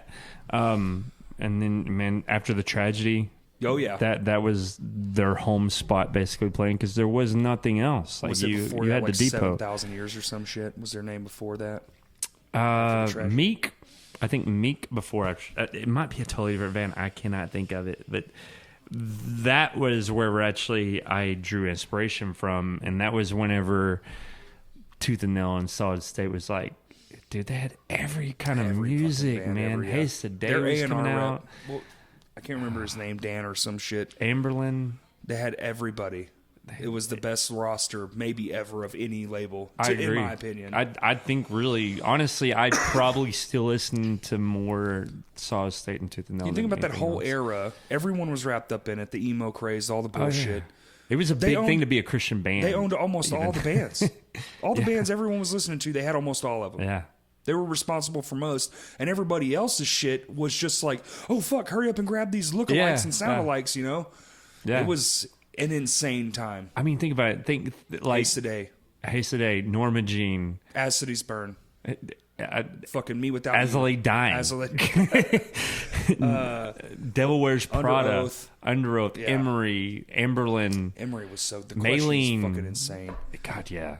I'm a huge fan of Emery. I have literally... You still catch up with them? You know they have that podcast. Absolutely Bad Christian, and they have like Labeled. 4 other ones. So we actually, my brother, my friend, got to open up for them for the 10-year of the Week's End. So they done the whole song, the whole album of the Week's End. And it was snowing that day, and I got to hang out with Toby and all of them in the bus. Now there's a band we could all learn something from right now, because those guys managed to figure out a way, Bad Christian, to keep everything. They have a thing called Emery Land. Yeah. Oh no. Where you subscribe. I'm part of it. Are you? It's like Absolutely. It's like the Netflix of being a band. Yeah. They were so forefront with all this shit that nobody really, I guess, saw coming. They just embraced it. They were like, well, if we can't do it, let's do it here. And there's people here. Let's find them. And the cool thing about that was the album that started that was called We Do What We Want. Yep. Which was like, yes. And some of those tracks so are perfect. They're still putting out like good shit. Yeah. I listen to, every now and then some Bad Christian stuff. I listen to Labeled. Yeah. And they'll put one on there, or they'll put, you'll hear a track here and there. I'm like, well, they still got it, they're man. Still so good. And bangers. They're so good. They're so good. 40s? They're probably a little older than me for sure. Yeah, I think I remember Morell's like 42. I remember when I heard The Week's End. Oh, and Walls, man. Walls. Yeah, that's exactly yes. Oh man! I think a bunch of people just went, yes. And then, like I've got to open up for Matt and Toby. I've got to open up for the Classic Crime. I've got to open up for Emery 4 times. Where did you open up Matt and Toby? Was it here? Yeah, at Vino's. Mm-hmm. Matt and Toby was Rev Room. Because it was a Classic Crime. That's right. Matt and Toby, and from day one, we was okay. And so my cousin's band played with that also. Okay. The 3, I can't think of what it's called. I can't remember what the band. Doesn't matter. They're not going to listen to it anyways. I was at that show. I bought the Matt and Toby CD. That was the first time I even knew it was a thing. Really? Yeah, because I loosely pay attention. Yeah. I'm kind of just like a drifter of paying attention to shit. Yeah. But that one, somebody told me like a week before, like, oh, Matt and Toby is coming here. I was like, that's crazy. Yep. So I just went. Yeah. And it was good. It was some Fillion, Classic Crime, and them, right? Something like that. Sullivan. And Aaron Lunsford, I didn't even know who he was, and he was the biggest jerk to us because he was the manager for Matt and Toby, he's and their road manager. Yeah, he's Emery's road manager. I still believe tour manager still. Yeah. and kind of made me hate him for a little bit. He's good at that. But at the same time, dude, As Cities Burn, Come Now Sleep is literally my favorite album of all time. It's incredible. It's so good. The gelatin in that album is unreal. And shout out to Joe Lane and Ben Carey with that new song. Did you get to listen to it? I hit up Joe. I was like, man, this literally could be a song on Come Now Sleep. Yes. It worked perfectly with it. I wasn't thinking when you said the names. Yeah. Yes, I totally From did. Census and Joe Lane. I was blown away by that song. Honestly, there's a lot of really good music coming out from the local. Like you guys' new song about the loss of. Oh yeah, post. That was incredible. Yeah. Like I hit up Corey. I was like, holy crap. Yeah, that this is so good. And then I actually got the honor of being on Encapsulate on Levels, which was an honor. Yeah. And then it blew up. I was like, well, this is crazy. And then My Hands to War, the pancake thing, it's just everything. The omelet thing. Yeah, sorry. Jesus. Dude, it's crazy. We're defined by eggs. Yeah, I don't give a fuck because, hey, whatever, dude. I actually told Hayden because he was the one who done y'all's video, right? He did the music video, yep. Yeah. I told him not to be a jerk or anything, but just smash an omelet at the very end of that video, please. We have an idea for a music video that's like... It's probably the coolest idea, and it involves food, but not eggs. Okay. It's just like a play to it, but it's really dark and fucked up at the same time. I'm down. So it's going to be like a funny... that's if we can pull it off. Yeah. I think we can. It ain't going to happen anytime soon now, but eventually we'll get it out there, and it'll be funny, and kind of like an homage to like, haha, a fucking omelet got you attention. I'm so proud of Justin.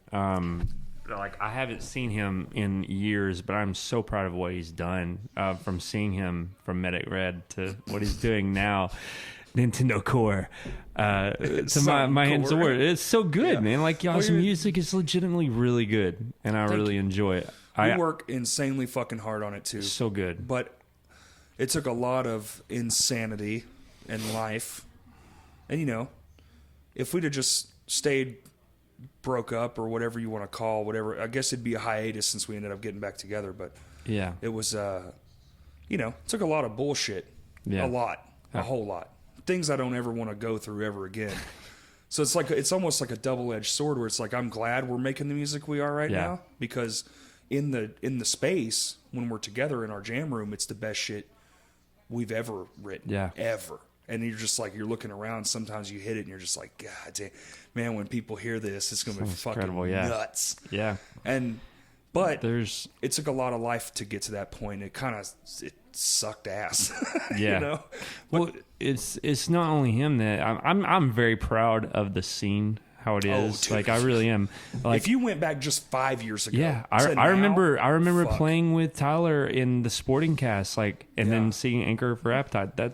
And the music is incredible. Like, and they're killers. They are. Every band around here, and to be honest, I wish to goodness I could actually get a band that would be style-wise like that. It's honestly, that's what I've been telling people. I'm in a weird spot with music right now because I would rather, honestly, just go to a local show. There are so many fucking killers around here right now.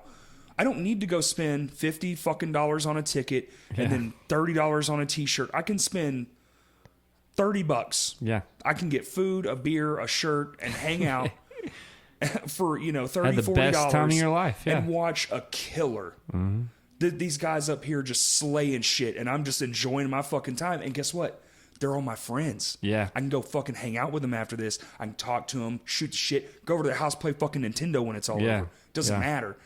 But for 30 minutes, they were rock stars as fuck. You know what I'm saying? And it's cool to enjoy that. And I'm glad, so fucking glad that we're getting back to a place where that's normal. Yeah. Because it legitimately used to be that way. Every Friday night, you could go out to damn near anywhere and watch a killer. Downtown hall, man. All the fucking time. Downtown hall. Oh, man. All the fucking time. It was all the fucking time. everywhere. I mean, like Village had good music, Juanita's had good music, Vino's had good music.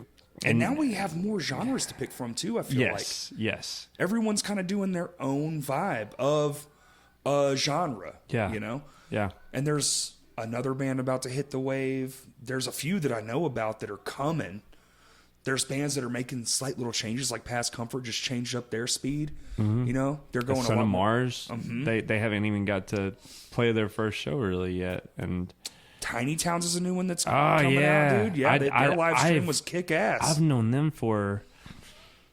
I've played at Jonesboro several times at Cregan's. I've been playing there for probably about 2 years now. We're trying to get up there, man. Dude, Travis, I've book them. He's trying to, but we never got the date. It was supposed to be for April, so that's fucking out the window anyway. Yeah. So even if we'd have had it, it wouldn't have mattered.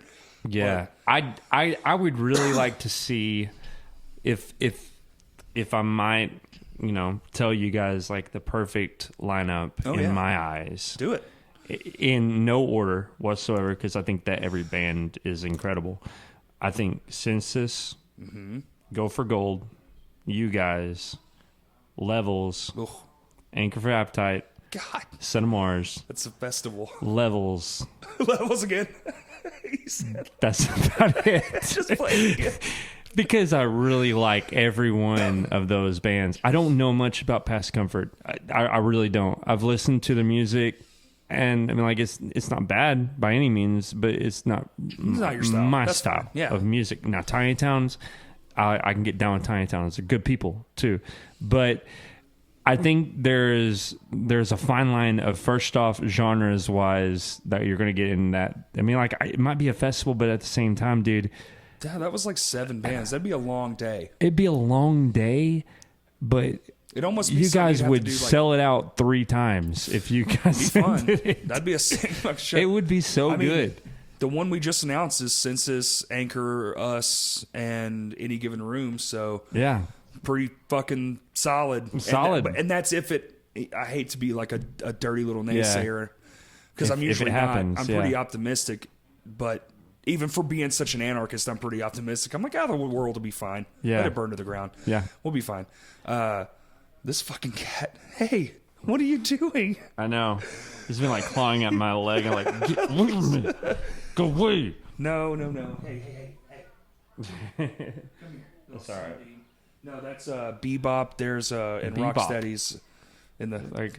That's not his Bebop? real name. No. I'm just, Okay. I give them new names every time I see them. Okay. Hey, furry. No, they're fun. But yeah, so there's and I get messages all the time, dude. There's so many shows that were supposed to happen that now aren't even going to happen. War of Ages was supposed to be here tonight, and I was like, I just saw it on the way here. I'm like, man, I haven't seen War of Ages like in a good 14 years probably, and just. I don't know, that part really sucks. I'm missing going at least even just to Vino's to have like a beer. Yeah. Just to be out somewhere else to drink a beer. You know? Yeah. Not to spout it again, but seriously, every musician should be live streaming right now because I think so too. Everybody is on watching live stream. It's weird because the masses are online. Everybody. And on top of that, where else are you going to get Luke Bryan doing a full concert? Keith Urban. Like literally from that live stream, because of that silly omelet video, we have worldwide attention. Yeah. We had people, hey, greetings from, this place, and it's like Australia, fucking Germany. You're like, holy fuck, it ain't just here, man. It's the whole ass world is on the internet right now because they ain't got shit else to do. Get your ass online. Yeah. Even if you just do acoustic versions of your songs. Please. Yeah. And I'll actually say this. These newer cell phones, these bands that are doing the practice, you can hear everything. It's a little fucking tweaked by where they put the phone. Yeah. Which is going to be more dominant in the mix, but you can still hear everything. I'll tell you a gold mine now for me because I did my first stream with just a phone and sound wise it just wasn't great. It's not great for me. So I found an old iRig Pre Oh yeah, the iRig and Pre. what I do is I put everything in the pedal board. Basically, the pedal board, the headrush pedal board, the looper board, it has 4 inputs and 1 output. So I'm able to mix basically, and then put it in the mixer. Put a 1/4 quarter-inch into a DI box. DI box into the iRig. The iRig, and the iRig goes into the iPad or Samsung. And it doesn't sound bad. It sounds really good. I think personally, at least, you get all the effects and everything. So, and then you just sync that to the audio. Oh, it's already streaming from the phone, so that's what takes place with the microphone. Exactly. That's So it's those are like $30, $40. It's $20 right now. $20? $20 right now. It was. But Guitar yeah. Center is not open. Amazon it for real. Out now, yeah. That's what I would recommend every musician right now to get is iRig 2 or iRig Pre, because you can just go right from your mixer into the phone. iRig Pre's the new one, right? No, Pre's like an old one. Pre's the old one, so 2 is the new one? You got to have a DI box to kill all the noise. But man, once you get that DI box, it sounds... I mean, yeah, because there's no low Z impedance nothing. or whatever. Yeah, yeah. I mean, like it really has. It helped me because I had about 2 people watching, and then I had about 50 people watching. Nice. So it definitely has helped. Sound quality. Yeah. It helps a whole lot. I was actually thinking about last night. Like we were watching. What the fuck were we watching? Some fucking movie. I can't remember. Yeah. But I was also Tiger watching. King. Oh no. My wife ain't watching shit like that. Not because I'm telling her not to. Like she just not interested. But I was watching Pedal Weather at the same time, and I was like, man, I should put this on my TV and just watch my friends do it. So I think maybe tonight or the next one I see, I'm gonna see about because I got the sound bar and shit. Maybe it'll be kind of cool to just be walking around the house cleaning, listening to your band, having your friend having band practice. Like there is a website. It's called Artists Against COVID-19. If you don't know anything about that, it is by artists with the S. Artists Against COVID-19, and basically, if you're live streaming, it's headed up by Susan and Cliff Irwin Prowse. They're international piano player, super cool people. Am I a part of that? I don't know. But you can go there and you can put your live streams on there. I can't promise you any more views or anything, but hey, it's another avenue, you can share your stuff there. And it's all other artists. And it's been pretty cool. So I would recommend all these other bands who are doing live stream, reach out to COVID-19 and tell them, hey, I'm doing this. I don't think that's the one. There's a local one. Arkansas at Home is also another one. That's the one I'm thinking of. I just got introduced to that one, and I don't know if it really helped or not, but it might have. I don't know. Either way. Yeah, it's been really cool to see artists help each other out with that. Even if it's just 5 fucking people. Well, that's 5 more than you had before you hit the share button. Yeah. It seems pretty easy. I will tell you this. It is so weird from going from... Because, I mean, like, if you actually watch my live stream, you'll hear me say... Hey, if you have any requests, come up here. And I'm like, yeah. If you have any requests, comment below. And then there's always so weird. A lag too, so you have to wait. Yeah. I don't like the waiting aspect because we were doing it and I was like, dude, this is legitimately like 30 seconds off. Yeah. Yeah. That part is a little sucky because there's a lot of downtime between the tracks. 100. But if you make it interactive and you're having fun, I feel like that was my favorite part. Actually, like when Pedal Weather was playing, I love Pedal Weather's music. I love their music. But just listening to them bullshit was equally as fun because it kind of puts you in the room. And I'm not a huge fan of like watching streams or like anything like that. But it was nice. It was nice. It was a change. I like it. It's different. Sure. It's fucking different. Well, I mean, like if you don't, especially in the times right now, if you don't do anything right now with what you have, you're going to regret it. I think I was telling this to, it might have been fucking John over here. What was it you, John? I was saying, if you're not doing this right now, because when people get out and they're allowed back out of their houses and they're going to get out and the venues are open, they're going to fucking remember you because you put so much time, so much stock into being there. Even when the shit was hitting the fan, you were still trying to put out stuff and be a musician and have a concert. And even I'm just saying, even if you just do a hangout, just do that. Like, just chill and hang out and answer questions about your That's band. exactly what I've One told. of my funnest fucking things to do was sit there Question and be like, questions man. and answers are fun. I actually did that the first time. Actually, it was this week, and I told myself, as an artist, it is competition. Unfortunately, It is competition. It can be. I like to not for the ones who do gigs daily. That's what I mean. For your end of it, I could definitely see that because there's a lot of people fighting for that one slot because you're not playing for 30 minutes. There's not 5 of y'all on one bill. You're playing for 3 hours exactly. Yeah. And I'm sort of getting a little taste of that. But right now we're more like country club, wedding, shooting for that kind of market. But we're gonna hit the bars for sure if we can.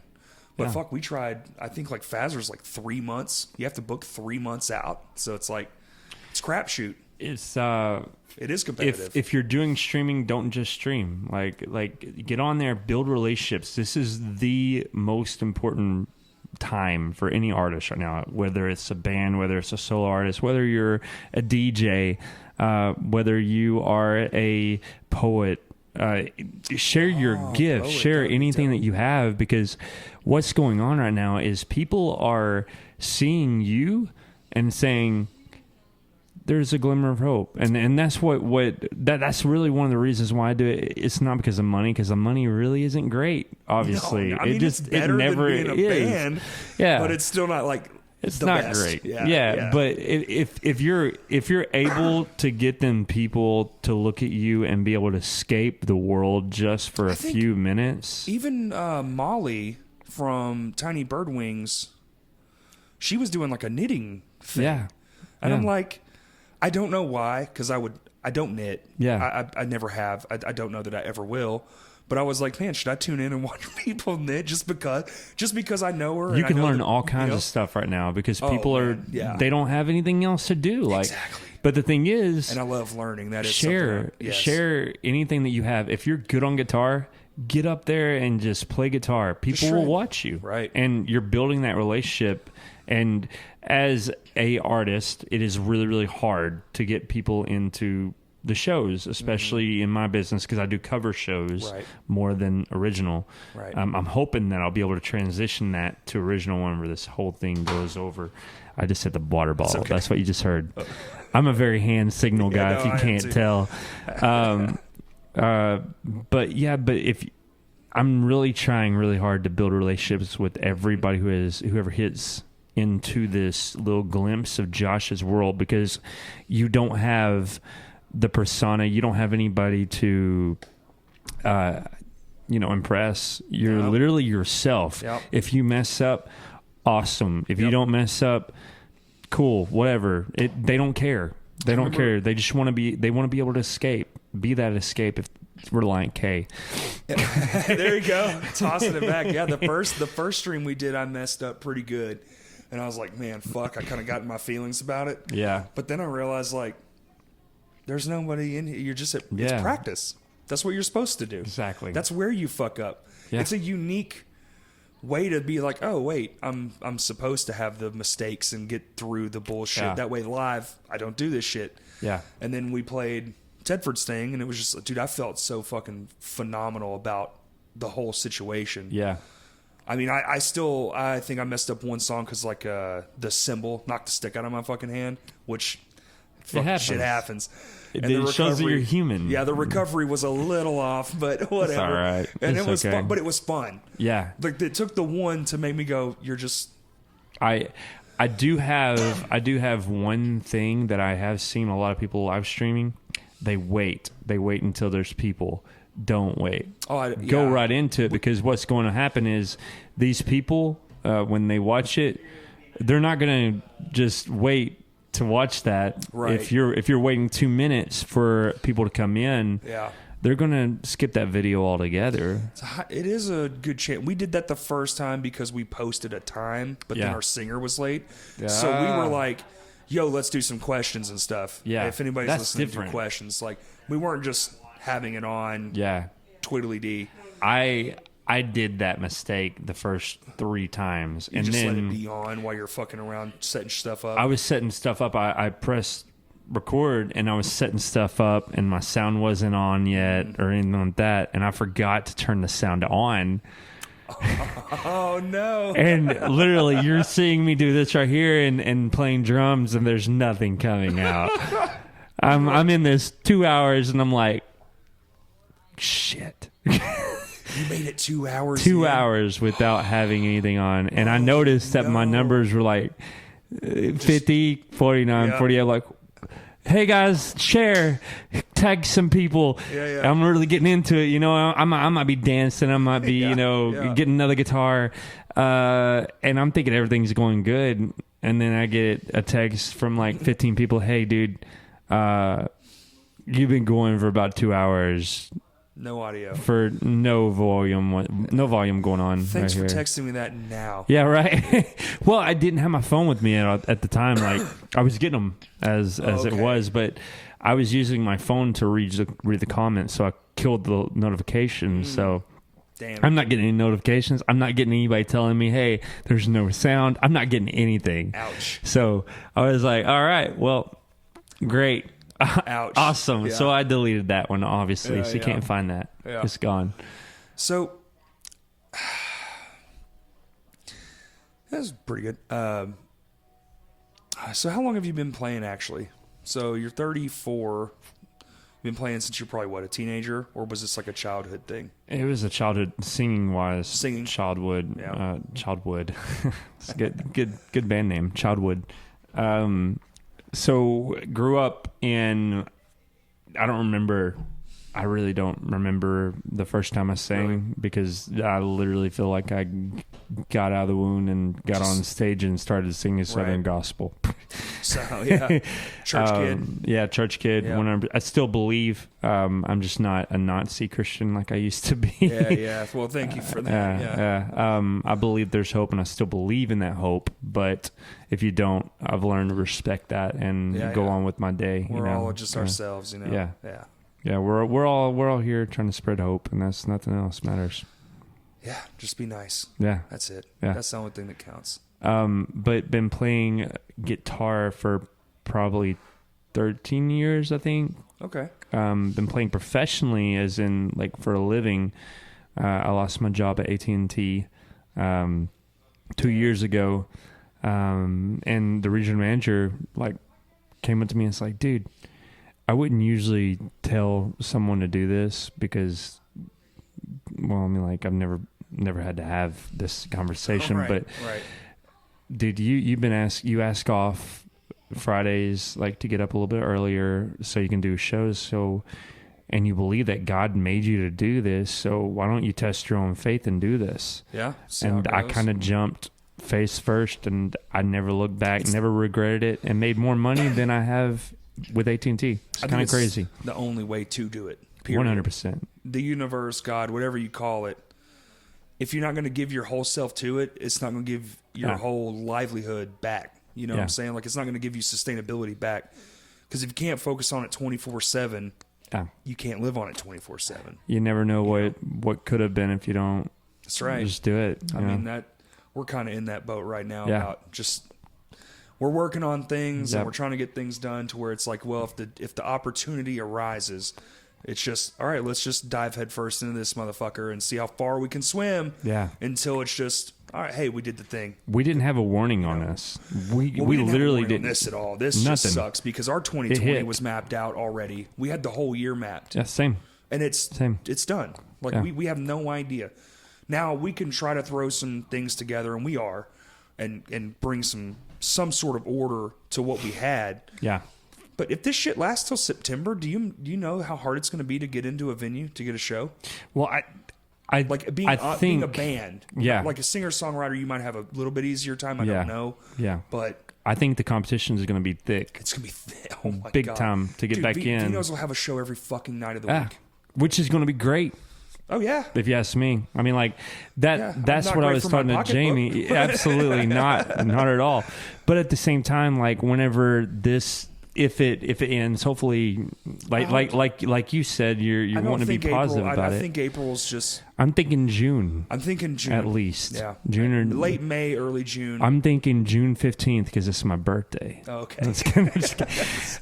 But like, I think what's going to happen is like the weekend of, you're going to see every musician in the world be supported because people have not seen live music in so long, and they're going to want to experience it again. You know, we keep talking about live, but all of it, movies, 100%. Yeah, sets are shut down. Yeah, movie theaters are shut down.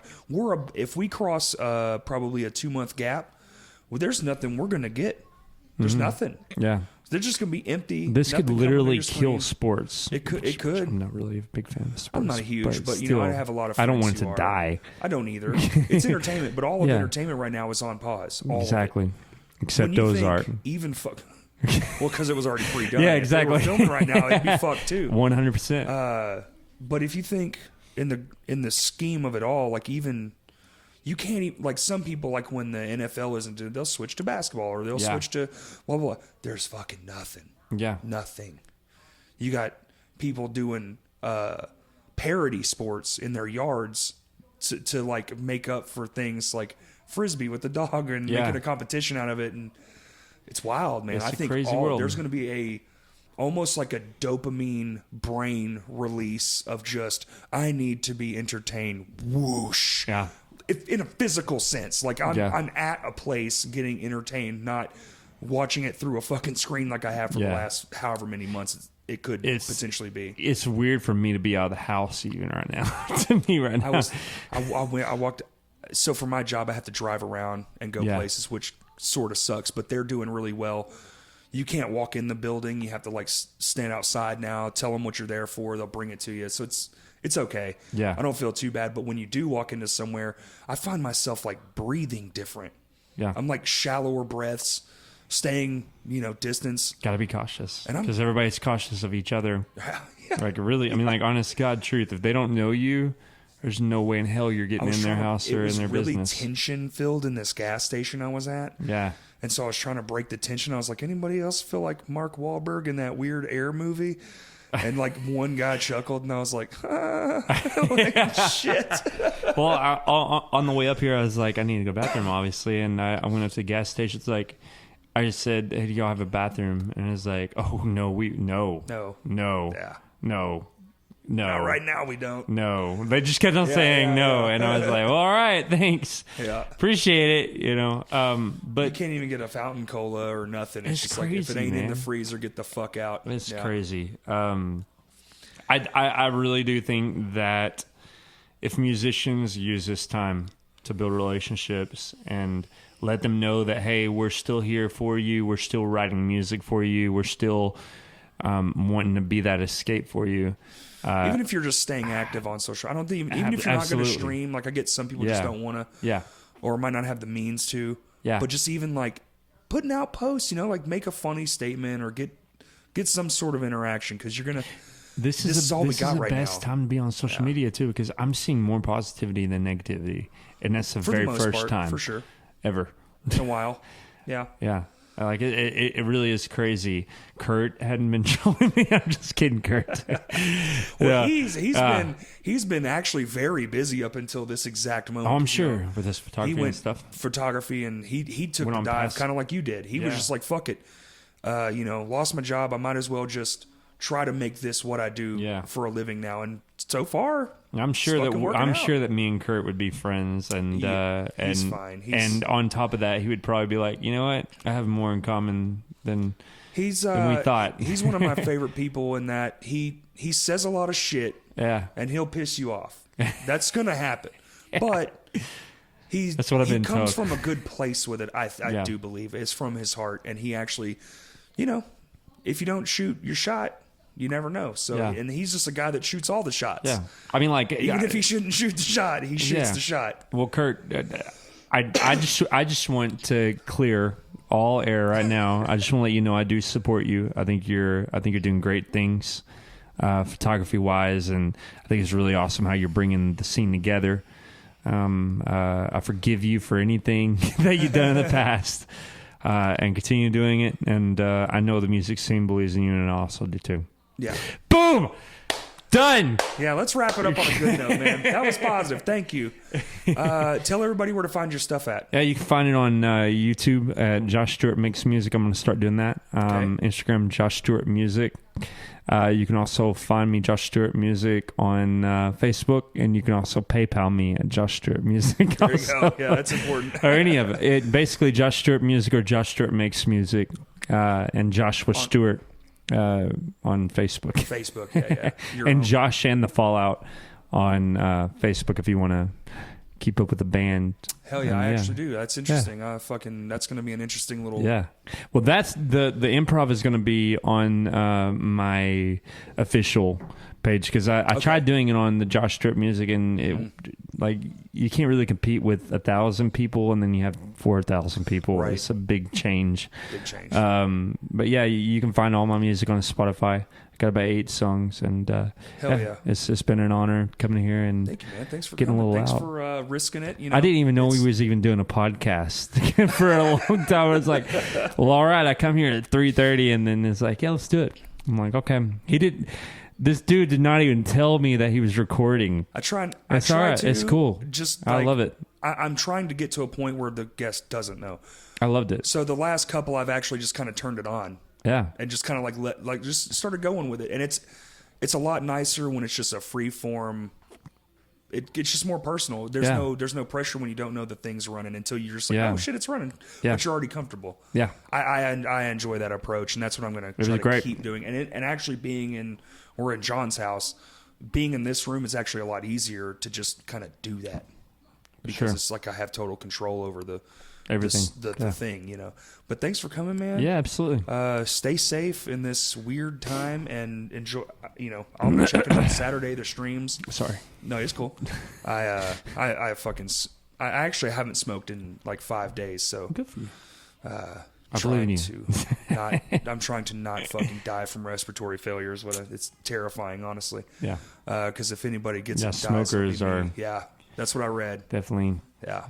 Yeah. But all right, everybody. Sorry, on such a fucked up note. Be positive. Yeah, be positive. Spread hope, nothing else. There you go. And check out your friends. Support your friends. All the art, paint, poetry, like we said, all of it. Show it. Show it off if you are an artist. And everybody, thank you for listening.